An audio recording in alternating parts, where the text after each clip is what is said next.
नमस्ते, अनुविता चैनल में आप सभी का स्वागत है। आज का हमारा टॉपिक है समास। समास का अर्थ है संक्षिप्त। समास जो है वो दो शब्दों के मेल से बना हुआ है, सम और आस।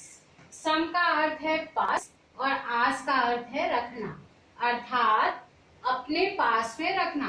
अर्थात दो शब्द जब एक साथ मिलते हैं तो उसे हम क्या कहते हैं? समास कहते हैं। या हम ऐसा भी कह सकते हैं कि दो शब्दों को संक्षिप्त रूप से लिखना ही क्या होता है? समास होता है। समास की अगर परिभाषा देखें हम, तो हम देखते हैं दो शब्दों के मेल को समास कहते हैं। जब दो शब्द आपस में मिलते हैं और कुछ नया शब्द, उससे एक नया क्रिएशन होता है, कुछ नया शब्द बनता है, तो उसे हम क्या कहते हैं? समास कहते हैं।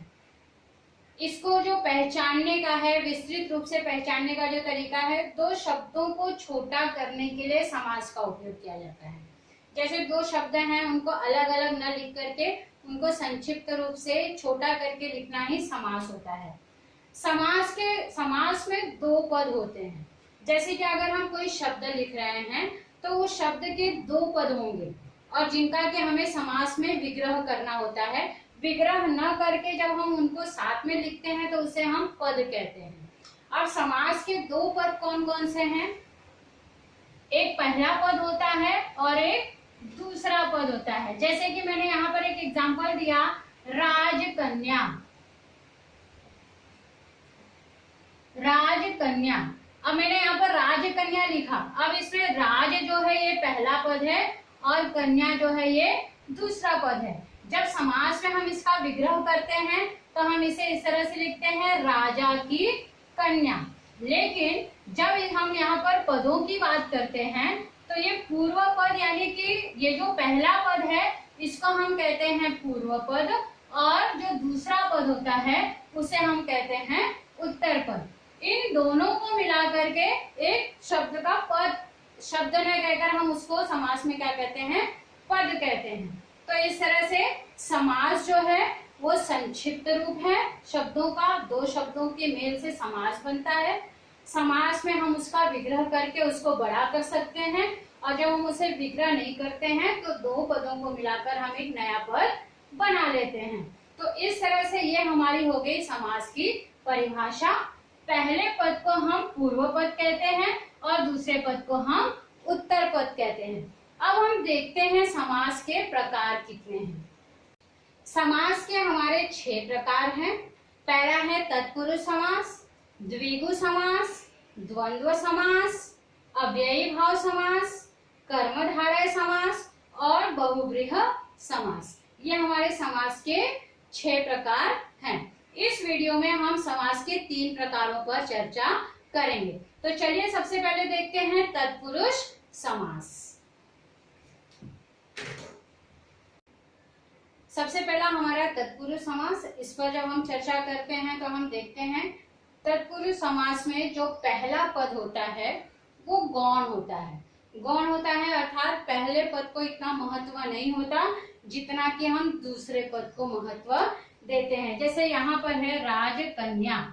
अब इसमें राज जो है ये हमारा पहला पद है और कन्या जो है वो हमारा दूसरा पद है। जब हम इस तरह से इसको लिखते हैं तो ये समास का पद कहलाता है। लेकिन जब हम इसका विग्रह करते हैं, एग्जाम में हमको हमेशा आता है कि समास का विग्रह करो, विग्रह करने के लिए आता है और उससे पहचानने के लिए आता है। तो अगर हम इसका विग्रह करते हैं तो हम इसको किस तरह से लिखेंगे?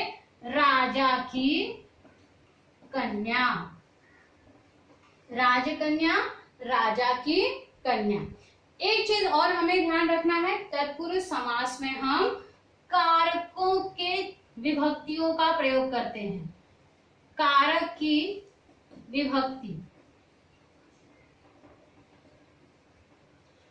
हम कारकों की विभक्तियों का प्रयोग तत्पुरुष समास में करते हैं। सिर्फ कर्ता कारक और हे हो अरे वाला जो कारक है, संबोधन कारक, इन दो कारकों को छोड़कर सारे कारकों की जो विभक्तियां हैं, जो उनके चिन्ह हैं, उन सब का प्रयोग हम तत्पुरुष समास में करते हैं। जैसे यहाँ पर मैंने इसका जब विग्रह किया राजा की कन्या, तो यहाँ पर हम देखते हैं संबंध कारक का के की यहाँ पर आ गया। सिर दर्द, अब इसका विग्रह अगर हमें करना है तो हम कैसे करेंगे, सिर में दर्द, सिर में दर्द। ये इसका मतलब ये हमने क्या किया, इसका विस्तृत रूप लिखा और इसका ये संक्षिप्त रूप। जो विस्तृत रूप है जब हम उसको संक्षिप्त रूप में लिखते हैं वही क्या हो जाता है, समास हो जाता है। और हमें सिर्फ तत्पुरुष समास में ये ध्यान रखना है कि जो पहला पद होता है उसको इतना महत्व नहीं होता जितना अधिक दूसरे पद को महत्व होता है। शिलालेख, इसका जब हम विग्रह करेंगे, शिला पर लिखित या शिला पर लेख। मनोहर, मन को हरने वाला। शिला पर लेख, जैसे यहाँ पर आप देख रहे हैं की है, में है, पर है, तो यहाँ पर हमने क्या किया है, तत्पुरुष समास में कारक की विभक्तियों का प्रयोग किया है। तो ये चीज हमें ध्यान रखना है कि तत्पुरुष समास में कर्ता कारक और सबसे अंतिम वाला जो कारक है, हे हो अरे अधिकरण कारक, इन दोनों को छोड़कर सारे कारकों की विभक्तियों का प्रयोग तत्पुरुष समास में किया जाता है। और इसमें जो है पहला पद इतना महत्वपूर्ण नहीं होता जितना कि दूसरा होता है। जब हम इस समास का विग्रह करते हैं तो उसमें विग्रह के समय हम कारक की विभक्तियों का प्रयोग करते हैं। तो ये हो गया हमारा तत्पुरुष समास। अब हम चलते हैं द्विगु समास की तरफ। द्विगु समास जो है उसको पहचानना बहुत ही आसान है। द्विगु समास में जो सबसे पहला पद होता है वो कैसा होता है, संख्यावाचक होता है। पहला पद जो है वो हमेशा संख्यावाचक होता है।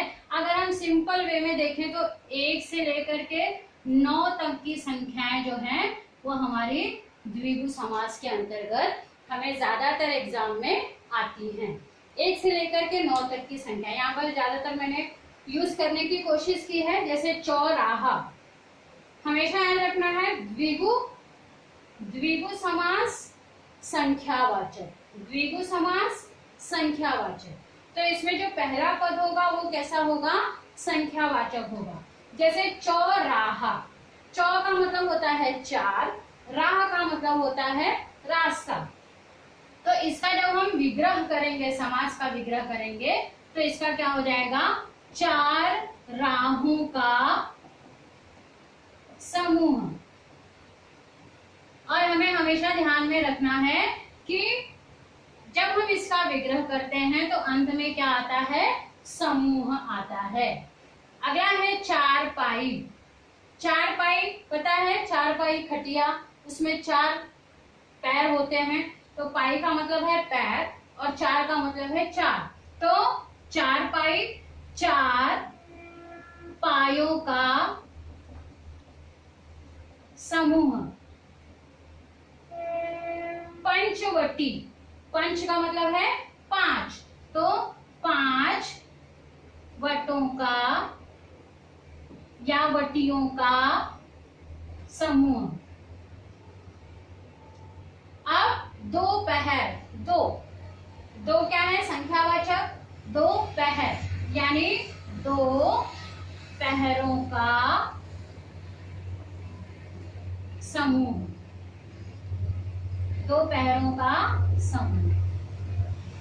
ये चीज हमें याद रखना है कि द्विगु समास में हमेशा जो पहला पद होता है वो संख्यावाचक होगा और जब हम इसका विग्रह करेंगे तो जो हमारा विग्रह करने के बाद जो अंतिम शब्द आएगा वो क्या होगा, समूह होगा। तो इस तरह से हमने द्विगु समास के कुछ एग्जाम्पल देखे। अब हम चलते हैं द्वंद्व समास की। अगला जो हमारा समास है वो है द्वंद्व समास। ये तीसरा नंबर है हमारा द्वंद्व समास।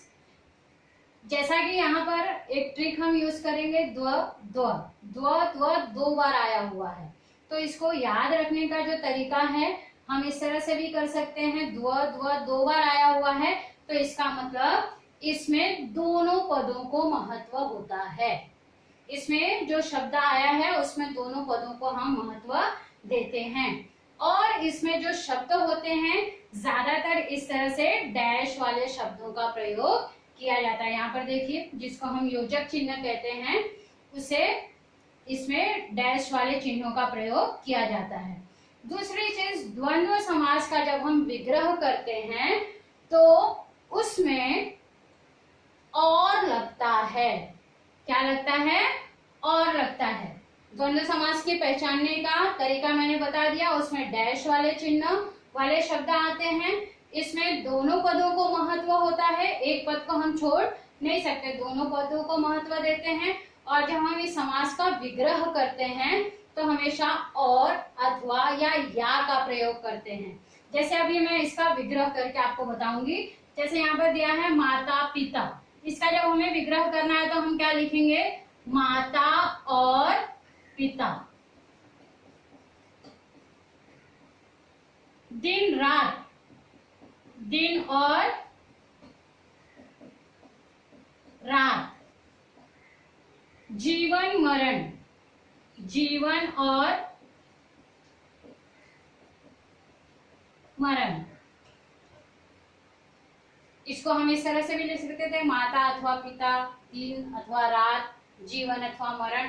तो हमें ये ध्यान में रखना है कि द्वंद्व समास में जब भी हम द्वंद्व समास की पहचान करते हैं तो हमेशा डैश वाले शब्दों को देखते हैं। डैश वाले शब्द अगर आ गए हैं तो इसका मतलब हमें पहचान लेना है कि द्वंद्व समास है। द्वंद्व समास में ज्यादातर हम अगर देखें तो विरोधी शब्दों का भी प्रयोग किया जाता है। विरोधी शब्द यानी विरुद्धार्थी वाले शब्द, जैसे माता पिता, दिन रात, ये विरुद्धार्थी वाले शब्द हैं। तो ऐसे शब्दों का भी प्रयोग होता है। जब हम इसका विग्रह करते हैं तो और, या अथवा लगता है। ये हमारा हो गया द्वंद्व समास। तो इस तरह से इस वीडियो में हमने हमारे समास के 3 प्रकारों को देखा। आगे के जो प्रकार हैं वो हम अगले वीडियो में देखेंगे। आशा है आपको मेरा ये वीडियो पसंद आएगा। अगर आपको ये वीडियो पसंद आता है तो अपने दोस्तों के साथ शेयर कीजिए, इसे लाइक कीजिए। आपके जो भी कमेंट्स होंगे वो कमेंट दीजिए और सब्सक्राइब करना मत भूलिए। देखते हैं अगले वीडियो में समास के और भी प्रकार। तब तक के लिए धन्यवाद।